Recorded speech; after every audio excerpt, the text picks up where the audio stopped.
Welcome friends, Balaji online classes में हम आपका स्वागत करते हैं। तो आज के जो हम क्लास लेके आए हैं एक छोटा सा प्रयास है। मैं भी आपकी तरह एक स्टूडेंट हूँ और मैंने एक छोटा सा प्रयास किया है कि हरियाणा जीके के क्या है, हम रोज़ की एक जो डिस्ट्रिक्ट है वो उठाएंगे और उसके फैक्ट हैं उनको, वैसे तो आपने रिवाइज क्या आपने याद ही कर रखा होगा, लेकिन हम उनको क्या है एक बार रिवाइज करेंगे सारे के सारे फैक्टर्स को जो आपने याद कर रखे हैं। और मैं आपको गारंटी देता हूं कि आप वीडियो में मेरे साथ बने रहिए कि पूरा का पूरा जो ये आपको ग्रीन बोर्ड्स पे दिख रहा है ये आपके दिमाग में बिल्कुल सेट कर देंगे और एक क्वेश्चन यहाँ से ज़रूर आपके एग्ज़ाम में पूछा जाएगा।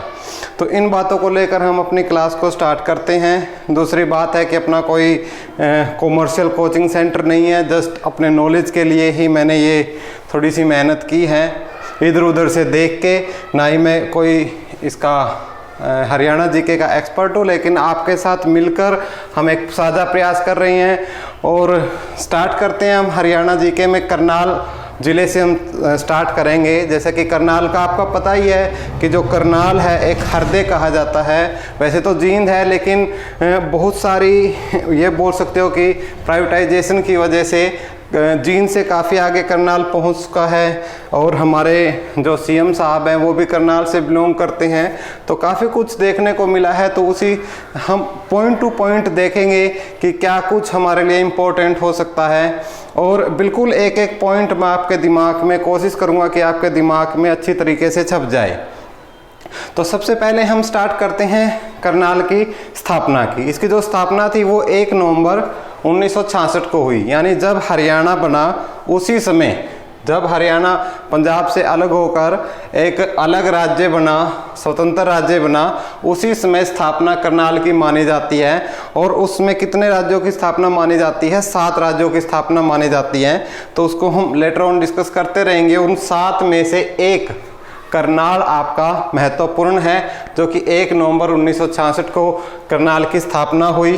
तो यदि हम करनाल की एरिया की बात करते हैं तो करनाल का एरिया लगभग 2500 किलोमीटर, यानी याद रखना है आपने, लगभग ये 2520, ये तो एग्जाम में जब 4 ऑप्शन मिलेंगे हमें, हम उनको देखकर उसको कर लेंगे सेटलमेंट। क्षेत्रफल याद रखोगे कितना? 2500 किलोमीटर। कितना क्षेत्रफल याद रखोगे? 2500 किलोमीटर आपको क्षेत्रफल है वो याद रखना है। और इसका नामकरण हुआ था, जो कर्ण है, कर्ण के नाम पर इसका जो है नामकरण हुआ था। यदि हम इसके उपनाम की बात करते हैं तो यहाँ पर धान है, जो धान की पैदावार है जिसे हम जीरी बोलते हैं, बहुत मात्रा में होती है, इसलिए इसको धान का कटोरा भी बोलते हैं। क्या बोलते हैं? धान का कटोरा भी इसको बोला जाता है। ठीक है। हरियाणा का पेरिस भी बोला जाता है। ठीक है, पेरिस से इसकी संज्ञा दी गई है। ठीक है। आपके घरोंडा में क्या है? लिबर्टी का जो काफ़ी बड़ा एक कारखाना लगा हुआ है जूतों का, इसलिए सूत सिटी भी इसको बोलते हैं। ठीक है। कभी आओ इस तरफ जीटी रोड की बेल्ट में, तो पानीपत से लगभग 22-23 किलोमीटर दूर रोड पे ही आपको लिबर्टी की आपको फैक्ट्री मिलेगी। तो वहाँ समय समय पर लिबर्टी क्या है, अपनी जो सेल है लगाती रहती है, तो आप वहाँ से जूते खरीद सकते हो बहुत अच्छी क्वालिटी के और कम प्राइस में। ठीक है। स्मार्ट सिटी है और एग्रो हब एग्रो हब भी इसको बोलते हैं, ये उपनाम है। बात करते हैं स्थापना की। 1966 में जब हरियाणा बना उसी के साथ ही करनाल की स्थापना हुई। यदि हम एरिया की बात करते हैं तो लगभग 2500 किलोमीटर स्क्वायर आपका क्या है एरिया, इसका 2500 किलोमीटर स्क्वायर एरिया है। नामकरण इसका कर्ण राजा के नाम पर इसका नामकरण हुआ, जो कर्ण राजा थे उनके नाम पर ही इनका नामकरण हुआ है। ठीक है। उपनाम की बात करते हैं तो धान का कटोरा, हरियाणा का पेरिस, सूत सिटी, स्मार्ट सिटी और अग्रोवा हब के नाम से बोलते हैं। ठीक है। उसके बाद थोड़ा सामान्य परिचय हम देखते हैं इसकी विधानसभा सीटों की। विधानसभा की जो सीट है इसमें आपकी 1 2 3 4 5 सीटें हैं। कितनी सीटें हैं? 5, जिसमें से एक करनाल की है, घरोंडा आता है, इंद्री आता है, असंध आता है, नीलोखेड़ी आता है। और जो नीलोखेड़ी है आपको याद रखना है आरक्षित है। पूछा जाता है ना कितने आरक्षित हरियाणा में, कमेंट कर मुझे बता सकते हो कि कितने आरक्षित है। ऑप्शन दे देता हूं 20, 17, 22, 23 या अन्य।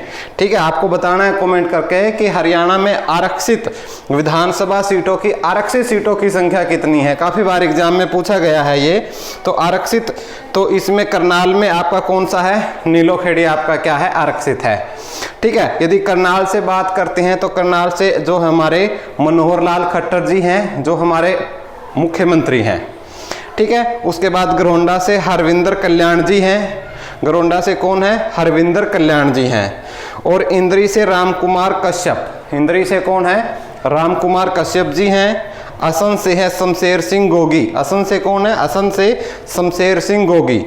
और आपका जो नीलोखेड़ी है जो कि आरक्षित आपका आता है विधानसभा सीट, वहां से कौन है आपके, धर्मपाल गोंदर। तो ये आप एक ओवरव्यू है, आप याद रखोगे अच्छे तरीके से। उसके बाद कुछ प्रमुख संस्थान हैं हमारे करनाल के अंदर जो एग्जाम में रिपीट होकर बार बार पूछे जाते हैं और क्वेश्चन वहां से बनना ही बनना है, निश्चित है। ठीक है, तो हम बात करते हैं राष्ट्रीय डेयरी अनुसंधान की, जिसे NDRI बोलते हैं, नेशनल डेयरी रिसर्च इंस्टीट्यूट बोलते हैं। ठीक है, यदि मैं राष्ट्रीय डेयरी NDRI की बात करता हूं तो इसकी सबसे पहले स्थापना बेंगलोर में की गई थी। ठीक है, कर्नाटक के बेंगलोर में की गई थी 1923 में। ठीक है, फिर वहाँ से क्या है, कुछ भौगोलिक परिस्थितियों की वजह से उसको स्थानांतरित कर दिया गया। और कहाँ स्थानांतरित कर दिया गया, करनाल के अंदर, हरियाणा के करनाल के अंदर NDRI को विस्थापित कर दिया गया। कब, 1955 में। ये बात आपको याद रखनी है, राष्ट्रीय डेयरी से संबंधित काफ़ी इंपॉर्टेंट क्वेश्चन है, एक दिमाग में आपको डाल लेना है कि जो NDRI है आपकी, ठीक है, हरियाणा में कब एस्टेब्लिश्ड हुई, 1955 में। इससे पहले ये कहाँ थी, बेंगलोर में थी। कब थी, 1923 में थी। तो ये बात थोड़ी सी दिमाग में अच्छे तरीके से दिमाग में डालकर आप रखोगे। दूसरी बात इंपॉर्टेंट जो संस्थान आता है, जो अनुसंधान आता है, वो है आपका केंद्रीय मिट्टी लवणता अनुसंधान। दूसरा जो आता है वो आता है आपका केंद्रीय मिट्टी लवणता अनुसंधान। उसको क्या बोलते हैं, केंद्रीय मिट्टी, यानी जहाँ पर मिट्टी की क्या है, जांच वगैरह की जाती है कि खेती के लिए कितना उपयोगी है, कितना नहीं, और मिट्टी की जांच की जाती है, साथ में पानी की जांच की जाती है। वो है आपका कब बना था, 1969 में। ठीक है, अब पानी से मुझे एक बात याद आई है करंट अफेयर की, कि हरियाणा ने अपने जो एक जल संसाधन एक अलग से बना दिया है, किसी भी राज्य बना सकता है कि उस पर वो खुद निर्णय ले सकता है। तो ये नया एस्टेब्लिश्ड हुआ है हरियाणा के अंदर। ठीक है, आप इस बात को भी दिमाग में रखेंगे। दूसरा है गेहूं अनुसंधान निदेशालय। गेहूं अनुसंधान जो निदेशालय है, जिसको DWR बोलते हैं, वो आपका कब एस्टेब्लिश्ड हुआ, आपका 1978 में। कब एस्टेब्लिश्ड हुआ आपका, 1978 में गेहूं अनुसंधान निदेशालय। और ये कहाँ पर स्थित है, किसकी बात कर रहे हैं हम, पूरी की पूरे कौन से जिले की बात कर रहे हैं, करनाल जिले की हम बात आज कर रहे हैं। करनाल जिले से कोई क्वेश्चन हमारा छूटे नहीं, कोशिश हमारी यही है। उसके बाद बात करते हैं 1978 के बाद 1984 में। 1984 में राष्ट्रीय पशु आनुवंशिकी संस्थान, ठीक है, national institute of agriculture genetics की जो स्थापना है वो 1984 में हुई। कब हुई, 1984 में। ठीक है, और कहाँ हुई, आपके करनाल में हुई। ठीक है, 1984 में राष्ट्रीय पशु आनुवंशिकी संस्थान की स्थापना हुई। ठीक है, उसके बाद फोरेंसिक साइंस लेबोरेटरी की स्थापना हुई। और ये फोरेंसिक साइंस लेबोरेटरी आपको पता ही है कहाँ पर है, मधुबन में है, जहाँ पर आपकी जब आप हरियाणा पुलिस में लग जाओगे, ट्रेनिंग करोगे, तो उसी के परिसर में ये स्थित है। वहाँ आपको इसको देखने का मौका मिलेगा। उसके बाद हरियाणा ग्रामीण विकास संस्थान की हम बात करते हैं, तो हरियाणा ग्रामीण विकास संस्थान है वो नीलोखेड़ी में स्थापित किया गया था 1990 के अंदर। कब स्थापित किया गया था, 1990 के अंदर। कहाँ स्थापित किया गया था, नीलोखेड़ी में। और क्या स्थापित किया गया था, हरियाणा ग्रामीण विकास संस्थान। यदि मैं बात करता हूं प्रमुख खनिज की, करनाल का जो प्रमुख खनिज है वो आपका क्या है, सोरा है। करनाल के प्रमुख खनिज कोई आपसे पूछे कि क्या है, तो जो सोरा है। और यदि उद्योग पूछे तो यहाँ का उद्योग कौन सा है आपका, कारपेट उद्योग। कारपेट उद्योग क्या है, प्रमुख है। कारपेट उद्योग यहाँ का क्या है, प्रमुख है। ठीक है, तो ये तो कुछ थी, हमने कुछ संस्थानों की बात करी, यहाँ कुछ महत्वपूर्ण चीज़ें हैं और बेसिक जो है उसके बारे में डिस्कस किया। अब कुछ मेले लगते हैं, जैसे एक मेला लगता है सालवन गांव में। अब आप बोलोगे कि सर ये सालवन कहाँ है? इस सालवन की मैं स्थिति की बात करता हूँ तो इसकी स्थिति आपकी पानीपत से बात करता हूँ लगभग 40 किलोमीटर है, करनाल से भी लगभग इतनी है और असम से आपकी 8 या 10 किलोमीटर अप्रोक्सीमेट है। ठीक है, तो सालवन है, मेलों का गांव बोला जाता है, काफ़ी मेले यहाँ पर प्रसिद्ध है सालवन, और ये असम में स्थित है, इस बात को याद रखोगे। कर्ण झील के बारे में पूछे तो भाई कुछ बताने वाली बात है नहीं, इस पे मैं ज़्यादा डिस्कस नहीं करना चाहता। ठीक है, हरियाणा का पहला साइंस उद्यान, ये इंपॉर्टेंट है कि हरियाणा का पहला साइंस उद्यान कहाँ बना, तो हरियाणा के पहले साइंस उद्यान की बात करते हैं तो आपका कहाँ पर स्थित है, करनाल के अंदर हरियाणा का पहला ये कह सकते हो जो साइंस उद्यान है, जो विज्ञान उद्यान है, वो आपका करनाल के अंदर है।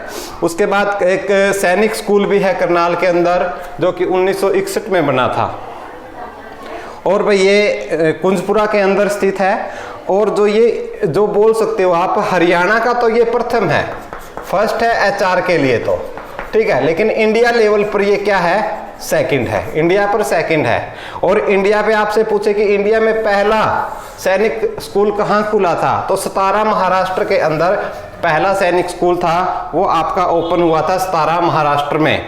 ठीक है, याद रखोगे, दिमाग में फिट बिठाओगे, काफ़ी बार क्वेश्चन पूछा जाता है यहाँ से, काफ़ी प्रसिद्ध भी है ये। ठीक है, उसके बाद मैं बात करता हूँ कुछ युद्ध हुए, युद्ध की हम बात कर लेते हैं। तो कुल मिला के लगभग जो 4 युद्ध है, 4 युद्ध मैं आपको बताऊंगा करनाल के, और उससे बाहर आपका क्वेश्चन नहीं होगा। पहला युद्ध था 1191 में, जिसे हम तराइन का फर्स्ट युद्ध बोलते हैं। तराइन का पहला युद्ध जो बोलता है वो आपका पृथ्वीराज और मोहम्मद गौरी के बीच में लड़ा जाता है, और जिसमें मोहम्मद गौरी की क्या होती है, विजयी होती है। ठीक है, और मोहम्मद गौरी अपने जो पृथ्वीराज है उनकी जीत होती है, और मोहम्मद गौरी की इसमें हार होती है। और हमारे पृथ्वीराज क्या है, बड़े ही भाई दिल के तो बहुत ही अच्छे थे, ऐसा मानते हैं कि जो पृथ्वीराज है ये शकल से काफ़ी भयानक थे। ठीक है ना, बिल्कुल जो अफसी बोल देते हैं इस प्रकार के थे, लेकिन दिल इनका बड़ा ही पवित्र और सुंदर था। इन्होंने कहा कि जा भाई गौरी तू मजे ले, कोई दिक्कत नहीं है, जा तेरे को माफ कर दिया। लेकिन ये गौरी नाम से ही गौरी है, लेकिन दिल का क्या था, बहुत ही भयानक और काला। तो इसने दोबारा से अपनी सेना को एकत्रित किया और 1192 में फिर तराइन के युद्ध में आ पहुंचा अपनी सेना लेकर, और पृथ्वीराज को फिर इसने ललकारा कि भाई आजा, देखता हूं तुझे। पृथ्वीराज क्या है भाई, राजपूत शासक है, खून खोल उठा, वहां पे पहुंच गया तराइन के युद्ध में। ठीक है, और इस तराइन के युद्ध में ऐसा बोला जाता है कि तराइन के युद्ध में, द्वितीय युद्ध में मोहम्मद गौरी की हार होती है और पृथ्वीराज चौहान की मोहम्मद गौरी की जीत होती है, और पृथ्वीराज चौहान इसमें हार जाते हैं। ऐसा बोलती है कि इनको जो है धोखे से इनको कुछ हरा जाता है। अलग अलग मत है, कुछ अलग अलग इतिहासकार आए हैं। ठीक है, उसमें से ही काफ़ी सारे आए हैं, और कुछ बताते हैं कि अंत में जब मोहम्मद गौरी पृथ्वीराज को बंधक बनाकर अपने साथ ले गया था, तो वहाँ पर द्विभाषी बाण चलाए थे पृथ्वीराज ने। द्विभाषी बाण इस प्रकार के होते हैं कि भाई आवाज़ सुनकर बोलते हैं कि पृथ्वीराज एक ऐसे महान योद्धा थे कि जो आवाज़ सुन के भी तीर से ऐसा प्रहार, सटीक प्रहार कर सकते थे कि जो बिल्कुल एग्जैक्ट लगे, और मोहम्मद गौरी को उन्होंने वहीं पर उनकी आवाज़ से आवाज़ सुन के तीर चलाया था। ऐसा ही इसके बोलते हैं, ऐसा हुआ था। आपका तीसरा युद्ध है तराइन का। तराइन का तीसरा युद्ध भी हुआ। भाई बच्चे इन दोनों युद्धों को छोड़ देते हैं, और एग्जाम में अक्सर यही पूछ लिए जाते हैं, तो हम मार्क आ जाते हैं। तो 1215 ईस्वी में तराइन का तृतीय युद्ध हुआ, और ये इल्तुतमिश और यल्दौज के बाद हुआ। इल्तुतमिश पता होगा भाई, रजिया सुल्तान के पापा थे ये। इल्तुतमिश और यल्दौज के बीच में ये हुआ। ठीक है, जिसमें आपकी जो इल्तुतमिश है वो क्या है, जीत जाते हैं, और यल्दौज इसमें हार जाता है और मारा जाता है। नेक्स्ट युद्ध हुआ था करनाल का युद्ध।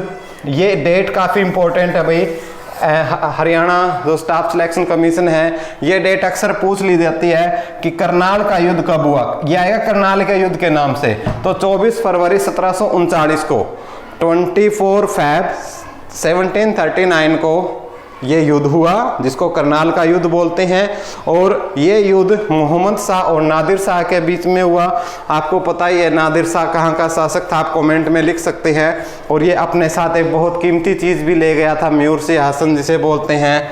आपका एक डायमंड था अपना सांझा किस्मे का, तो उसको भी अपने साथ ले गया था नादिर शाह, ठीक है। तो उसमें आपका नादिर शाह विनर हुआ था, मोहम्मद शाह मारा गया था। उसके बाद एक और इम्पोर्टेंट क्वेश्चन बनता है आपका कल्पना चावला से। भाई ये भी देखना जरूर कि जो कल्पना चावला है उसका जन्म 1961 में हुआ। जन्म कब हुआ? 1961 में हुआ। मृत्यु कब हुई? 1 फरवरी 2003 को मृत्यु हुई कल्पना चावला की। और नासा में इसका जो सिलेक्शन है 1995 में हुआ। नासा में सिलेक्शन कब हुआ? 1995 में। और पहले मिशन पर कब गई है? 1997 में पहले मिशन में गई थी। तो दोस्तों ये था, मैं अब इसको दोबारा से रिवाइज करके कुछ ऐसा नहीं आपका टाइम खराब नहीं करना चाहता। जिसको देखना है वीडियो को दोबारा से देख ले। और यदि वीडियो पसंद आई और रोज यदि हम एक जिला करें, आपकी सहमति हो तो कमेंट आएंगे तो देखेंगे, करेंगे। क्योंकि भाई कोई हम एक्सपर्ट तो है नहीं, लेकिन जो बेसिक लेवल से करते हैं। तो आप हमारे साथ जुड़े, वीडियो को लाइक और शेयर करें। Thank you so much. Thank you.